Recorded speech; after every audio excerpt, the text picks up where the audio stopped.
What's up, or what's going down, whatever way you're looking at it, everybody. Spiderbot here. We got little ghosts playing unbelievable. I'm playing Team Deathmatch. Are you crazy? Spider, are you kidding? Give me head a shake. Shake your head. You're playing Team Deathmatch, man. Yeah, well, you know, it's part of the operations thing that I was looking at, right? Playing the operations challenges, etc., etc. But not only am I playing the operations challenge for X number of Team Deathmatch wins, I'm also working on the challenge for the armor-piercing rounds. So the Team Deathmatch operations challenge is called Team Player, and I'm on the second one, win 25 Team Deathmatch matches. And when you don't play Team Deathmatch, it's very difficult to do, okay?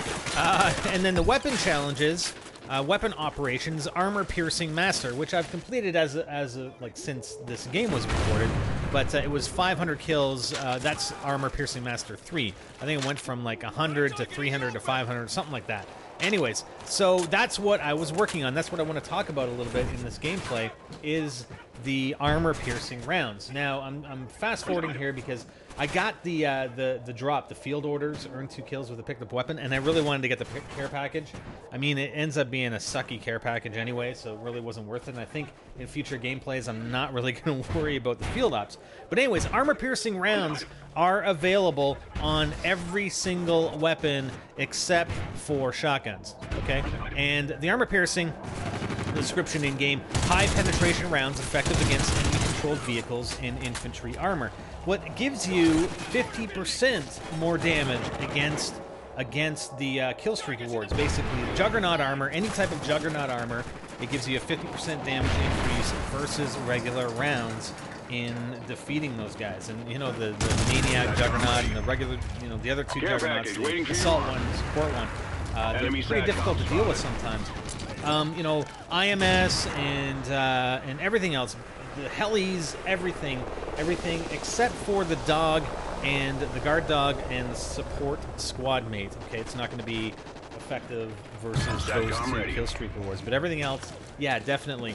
Having it on an SMG, you know, I am running it here on SMG just to do the challenge, but I'd rather sooner have an LMG, especially if I'm firing at a helicopter. I don't have the range on my SMG typically to take down the helicopter, but if I have an LMG with the armor piercing, it's just going to be that much more effective. And the other thing it gives you, sort of a replacement for FMJ, it gives you significantly increases the bullet penetration, and then you can deliver more damage through walls. Again, looking at it from an SMG perspective, the limited ammo capacity you have, not only in your mag, but overall, it's more sort of suitable for an LMG. And I wouldn't necessarily say you'd want to run armor piercing on a regular class.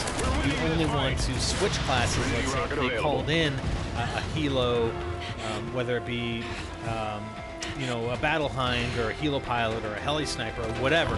If they called it in and you were able to change classes, then go with an LMG with armor piercing rounds, as opposed to running it the whole time, because it's really ineffective and you could be running something else on your class. You know, unless you're finding that a lot of players are having getting players and killing them behind walls quite a bit, depending on the certain map or the certain type of players that you're playing against. You know, in that case, okay, great, run armor piercing the whole match, but really if that's not the case, then it may be more suitable to have a class like an LMG class with armor piercing on that you can switch to. That's one thing I don't really like, though, with the way they've set up the classes, when you create a soldier, because you have the 10 separate soldiers, and you can only get a maximum of 6 loadouts. I would, you know, especially for players that are playing in a mosh pit type game mode or playlist, or even Team Tactical, because you have different game modes and you're going to set up your classes differently depending on which game mode comes up. So I don't know. I wish they would have more options to have 10 custom classes, because you can't change soldiers. You can't change the soldier that you're using in game when you're in the lobby. You'd have to back out and then set it as the default squad member. But anyways, so that's your armor piercing rounds. Again, pretty effective. Most effective typically with an LMG. versus like juggernauts and other kill streak rewards and taking them down, or taking down enemies with. So not a bad result in the team deathmatch. I actually ended up spending almost 2 minutes waiting for those 2 kills with the pickup weapon. I could have done better than that, but that's not bad. I mean, for someone who never plays team deathmatch and doesn't really like that game mode, typically, I don't know, 19-3. I guess I could have got more kills if I had used those 2 minutes a little bit more effectively, but it's the way it goes. Anyways, I hope you guys enjoyed, and we'll have more for you very, very soon. I'm Spider, and I'm out.